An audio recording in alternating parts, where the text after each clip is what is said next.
खबर से करेंगे। आपको बता दें, पानी की जंग में वर्चस्व की तलाश हो रही है और ये बड़ी खबर है। नेशनल कॉन्फ्रेंस और पीडीपी में वाक युद्ध शुरू हो चुका है और एक दूसरे पर जमकर पलटवार हो रहा है, निरंतर पलटवार हो रहा है। लगातार एक दूसरे पर जो है वो वार पलटवार किया जा रहा है। विधानसभा चुनाव में पीडीपी को हार मिली थी। आपको बता दें, पानी की जंग और इस जंग के बीच अब अपने वर्चस्व को और अपने खोए हुए जनाधार को खोजने की कोशिश की जा रही है।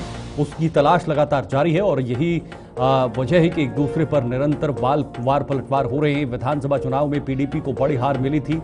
सिर्फ 3 सीटें पीडीपी के खाते में गई थी और लेकिन बड़ी बात यह है कि जो पानी की जंग उठी है, खासतौर पर भारत पाकिस्तान के तनाव में डिप्लोमेटिक तरीके से, और 22 अप्रैल को जो पहलगाम में बड़ा आतंकी हमला हुआ था, उसके बाद भारत ने सबसे पहला बड़ा कदम उठाया था जिसमें इंडस वाटर ट्रीटी को सस्पेंड करना था। और उसके बाद ये पानी की जंग को लेकर फिलहाल भारत में भी अब वार पलटवार देखने को मिल रहा है। खासतौर पर जम्मू कश्मीर में महबूबा मुफ्ती कह रही हैं कि पानी रोकना ठीक नहीं, लेकिन दूसरी तरफ जो वर्तमान में मुख्यमंत्री हैं उमर अब्दुल्ला, वो कह रहे हैं कि ये पानी रोका जाना चाहिए। इस पानी से भारत को, जम्मू कश्मीर को फायदा होगा। जम्मू कश्मीर में कृषि और जो यहाँ पर किसान हैं उनको फायदा होगा। सिंचाई के लिए इस पानी का इस्तेमाल किया जाएगा। और उमर अब्दुल्ला ने भी पहले भी ये साफ कर दिया था कि मैं इस समर्थन में नहीं हूँ, इंडस वाटर ट्रीटी के समर्थन में नहीं हूँ। इसको सस्पेंड ही होना चाहिए और इस पानी का इस्तेमाल सिर्फ और सिर्फ जम्मू कश्मीर और जम्मू कश्मीर के साथ साथ अन्य इलाकों में होना चाहिए। चलिए, फिलहाल विनोद कुमार जी, वरिष्ठ पत्रकार, इस वक्त हमारे साथ जुड़े हुए हैं। विनोद जी, पानी की जंग जो भारत पाकिस्तान के बीच की है, भारत ने पाकिस्तान को ये पानी देने से इनकार कर दिया है, रोक दिया है। इंडस वाटर ट्रीटी जो है उसे सस्पेंड कर दिया है क्योंकि पहलगाम में एक बड़ा हमला हुआ था। लेकिन अब ये जंग जो है वो जम्मू कश्मीर में भी शुरू हो चुकी है। दो ऐसे मुख्यमंत्री, जो एक पूर्व मुख्यमंत्री हैं और एक वर्तमान में मुख्यमंत्री हैं, किस तरह से आप इस बयानबाजी को देख रहे हैं सर? वेल शीतल, आपने ठीक कहा कि वाक युद्ध दोनों के बीच में शुरू हो गया है।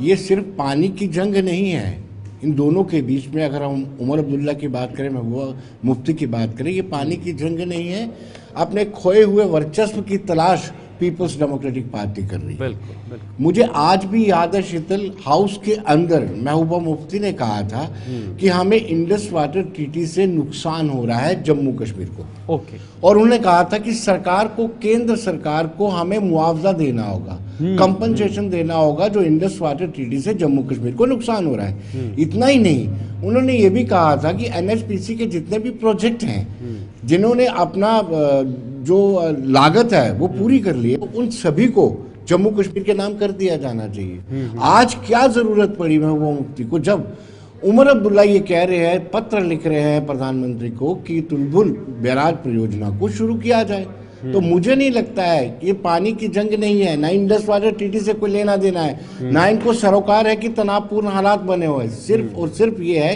कि अपनी खोई हुई राजनीतिक भूमि को कैसे हासिल किया जाए, सिर्फ इसमें असल मकसद यही है शीतल। लेकिन विनोद जी, इस राजनीति के लिए ये बयानबाजी देना, ये क्या हमारी नीतियों को, हमारी पॉलिसीज को भी हल्का सा डैमेज करता है? दूसरी तरफ आप देखिए कि केंद्र सरकार अगर इस तरह का बड़ा फैसला लेती है कि इंडस वाटर ट्रीटी को हम कैप्टन अवेज रखेंगे, तो उसमें अगर कोई सियासी दल उठकर के ये कहता है कि ये गलत है, तो हम अपनी ही सरकार की नीतियों के विपरीत चल रहे हैं। बिल्कुल। इट मीन्स, आप देखिए, उमर अब्दुल्ला की बात करें, ओवैसी की बात करें, इन्होंने कितना समर्थन दिया है। और उमर अब्दुल्ला आज भी कह रहे हैं कि मैं शुरू से इंडस वाटर ट्रीटी के खिलाफ रहा हूं। कोई पिछले में गलती हुई हो, पास्ट में कोई गलती हो गई हो, उसको रेक्टिफाई करना, उसको दुरुस्त करना कोई बुरी बात नहीं है। उमर अब्दुल्ला ने स्टैंड रखा है कि जो स्टैंड केंद्र सरकार ने लिया है कि इंडस वाटर ट्रीटी को फिलहाल कैप्टन अवेज रखा जाए, मैं उसके साथ हूं।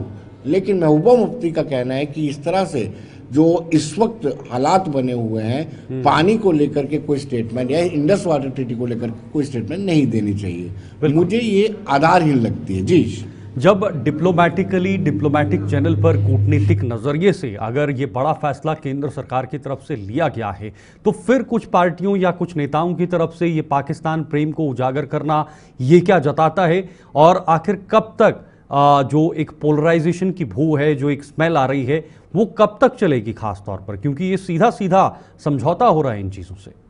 बिल्कुल, आप देखिए कि डिप्लोमेटिक वे में हमने ये स्टैंड लिया और एक शीतल दबाव भी बना है, अंतर्राष्ट्रीय स्तर पर भी पाकिस्तान का दबाव बना है कि इंडस वाटर ट्रीटी को हम फिलहाल हमने रद्द किया हुआ है और ये तब तक रद्द रहेगी जब आतंकवाद खत्म नहीं होता। ये कल ही राजनाथ सिंह रक्षा मंत्री उन्होंने कहा है। तो ऐसे में मुझे लगता है कि इस पे किसी भी सियासी जमात को अपने निजी मुफाद के लिए इंडस वाटर ट्रीटी पर किसी तरह की चर्चा नहीं करनी चाहिए, क्योंकि देश का हौसला हमने बढ़ाना है, उसका मोराल बूस्ट करना है, ना कि जो देश द्वारा लिया गया फैसला है उस पर किसी तरह की टीका टिप्पणी करनी है। ये वही सियासी जमात है जो लगातार ये कहते रहे हैं कि इंडस वाटर ट्रीटी से हमारे 3 दरिया जो जम्मू कश्मीर से होकर के बहते हैं, जिसमें सिंधु है, झेलम है, चिनाब है, उसका हम पानी इस्तेमाल नहीं कर सकते। हमें जम्मू कश्मीर को नुकसान हो रहा है, उसका कंपनसेशन केंद्र सरकार। विनोद जी, ये कहना कि भाई पाकिस्तान को पानी नहीं रोका जाना चाहिए, किन भावनाओं को ये जोड़ा जा रहा है? जब 22 अप्रैल को पहलगाम में हमला हुआ था, उस समय जम्मू कश्मीर से लेकर कन्याकुमारी तक एक सुर एक आवाज में सभी ने आवाज उठाई थी, आतंकवाद के विरोध में सरकार का समर्थन किया था, कैंडल मार्च किया था और पहली बार शायद देश में ऐसी तस्वीर बनी थी कि आतंकवाद के खिलाफ सभी लोग, सभी समुदाय के लोग, सभी धर्मों के लोग एक साथ एक मंच पर आए थे। फिर इस तरह के बयान देकर कौन से सेंटिमेंट्स को जो है वो रिलेट किया जा रहा है? वेल शीतल, आपने ठीक कहा कि ये कश्मीर में इस तरह के सेंटिमेंट जो है, कश्मीर की राजनीति जो है भावनात्मक राजनीति है और ऐसे में इस तरह के मुद्दे वो अक्सर इस्तेमाल किया करते हैं और शायद वही लाइन आज महबूबा मुफ्ती ने टोकी है। ये तथाकथित मानवाधिकारों की भी बात करेंगे कि किसी का पानी रोकना ये मानवाधिकार हनन है, इस तरह की बातें भी करेंगे। लेकिन जो केंद्र सरकार ने फैसला लिया है, मुझे लगता है कि किसी भी पार्टी विचारधारा से ऊपर उठ करके हमें उसी को स्टैंड करना चाहिए, उसी के साथ खड़ा रहना चाहिए। एक संदेश जो है अंतर्राष्ट्रीय स्तर पर जाना चाहिए कि जम्मू कश्मीर हो, देश हो, भारत हो, इसमें सभी सियासी जमातें उस फैसले को लेकर के एकजुट है जो पाकिस्तान के खिलाफ है, आतंकवाद के खिलाफ है। बहुत बहुत शुक्रिया आपका विनोद। जब